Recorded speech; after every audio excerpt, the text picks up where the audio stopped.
The mic was cold in my hand. My heart pounded like a war drum, but my voice remained steady. The ballroom shimmered under golden chandeliers, laughter bubbling like champagne, until I spoke. Ever wonder why your boss told my wife to shave her kitty? The room froze. A fork clattered onto a plate. Someone choked on their drink. At the center of it all, my wife, Olivia, in her sleek navy gown, stared at me as if I had just set the entire building on fire. And in a way I had. A week ago, I was just another faceless employee at Benson & Carter Investments. Another corporate nobody. Married for 8 years to Olivia, the woman I thought was my rock, my love, my partner. She was ambitious, confident, the kind of woman who could command a room with a single glance. And I adored her. I truly believed we had a perfect marriage. But perfection, I've learned, is often the greatest illusion of all. It started with a simple mistake, a forgotten phone left charging on our kitchen counter. I hadn't planned to snoop. But when it buzzed at 11:47 p.m., I glanced at the screen. A message from Mr. Benson. Benson. My boss's boss. The CEO. The man who barely acknowledged my existence at work. Looking forward to our special arrangement tonight. And don't forget, clean-shaven, as always. You know how I like it. The air left my lungs. My fingers tingled. For a moment, I convinced myself I had misread it. That this wasn't what it seemed. Then another message. And another. Payments. 5-star hotel reservations. A list of meetings that had nothing to do with business. My stomach twisted. Olivia, my wife, my partner, the woman I had built a life with, wasn't just cheating. She was selling herself. Trading her body for promotions, for power, for deals that secured her future while demolishing mine. And Benson? He wasn't just a ruthless executive. He was a predator, running an empire built on silence and complicity. My hands trembled as I scrolled, each message confirming the gut-wrenching truth. This wasn't a single mistake. It was a pattern, a way of life. And I had been nothing more than a placeholder. A fool trapped in a marriage that had never truly existed. I wanted to scream. To throw her phone through the wall. But anger wouldn't fix this. No. I didn't just want revenge. I wanted justice. And I would make sure they never saw it coming. For days, I drifted through life in a fog of rage and disbelief. Every glance at Olivia felt like staring at a stranger. The woman I had trusted, the woman I had loved, nothing more than a masterful liar. Every late meeting.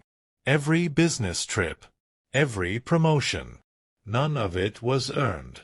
It was bought, paid for with secrets and skin. And the worst part? She wasn't alone. I dug deeper. My hands shook as I scrolled through emails, traced bank transactions, uncovered hidden messages. What I found was bigger than just us. This version keeps the raw emotion and suspense intact while improving flow and readability. Let me know if you'd like any further refinements. Olivia had been part of it.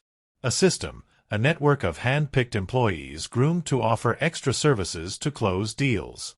Benson wasn't just a CEO. He was the kingpin of an unspoken, unwritten contract. Silence for success. Compliance for career advancement. And Olivia? She was one of his most loyal recruiters. I wanted to shake her awake, shove the proof in her face, demand why. But that would only give her time to twist the narrative, to cry, manipulate, cover her tracks. No. I needed something bigger. Something final. A reckoning. And what better place than the company's annual gala? A night of prestige, where reputations were on full display and power players gathered in their finest suits and gowns. A stage where all eyes would be on them. Where no one could look away. That's where I would set the fire. That's where I would burn their world to the ground. The night of the gala. I played my part, the perfect husband. Smiling, toasting, letting Olivia parade me around like a trophy. But behind the scenes, I was setting the stage. In my pocket, a USB drive packed with everything. Emails, bank transactions, hotel security footage. I slipped it to the event's tech manager. Play this after my speech. Then I waited. Now, standing at the podium, microphone in hand, every executive, every employee, every spouse staring at me, I saw Olivia's face go pale. Across the room, Benson stiffened, setting down his drink, his eyes narrowing. Some of you may have wondered, I began, why my wife's sudden promotion seemed so effortless. Why Mr. Benson has taken such a personal interest in certain employees. A ripple of unease spread through the crowd. Olivia shook her head, her lips forming a silent plea. I didn't stop.